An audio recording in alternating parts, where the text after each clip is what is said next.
Hello everyone, and this is my night day here at Mactac Island, and it's my day off today, and I'm gonna show you how my off day went.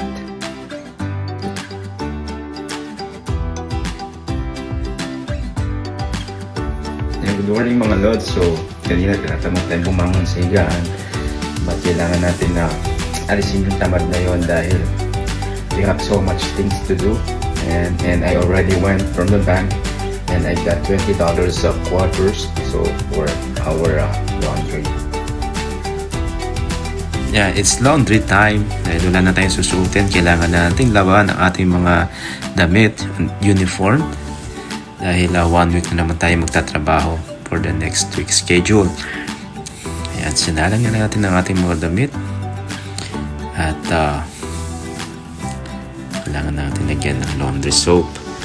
At dito kasi kailangan hulugan mo yung washing machine ng coins o ng quarter na tinatawag nila. So ang bayad din sa washing is $175. $1.75. 1.75, something like that. So 4 na quarter yon at saka 3, so bali 7 lahat dapat ang ihulog mo para mag-operate yung machine. So ayan na nga. So 30 minutes. Ayan, dahil niya kalapit lang natin sila utol. Ayan, at nakaluto na siya ng pagkain dahil may pasok siya ng 2:00.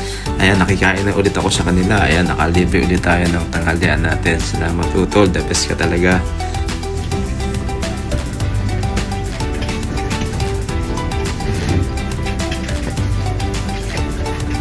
Sige, good. Kinusta mo yan. Ayan na, nag-wash na. Nag-ano na tayo. Nag-wipe na tayo ng ating sahig. Dahil medyo malikabok na siya. So 1 week ko siyang dinalilinis mula nung dumating ako sa bahay. Kaya yan, yung day off talaga namang kinaga ko siyang kuskusin. At medyo inisprayan natin ng air freshener para mabango-bango ng konti. Ayan, sinunod na natin ang ating bathtub. Dahil malay mo, one of these days makapag sip and bath tayo, di ba? Parang naliligo ka sa bathtub habang umiinom ka ng wine or soda or whatever you want. Then dinamay ko na syempre ang ating toilet bowl. So it's like a general cleaning today. So ayan, dinamay ko na silang lahat para medyo mabango, malinis. Ayan ang ating kinikilusan, ang ating apartment. Ayan. Yan talagang housekeeping eh. Ganyan eh. Sanay tayo dyan.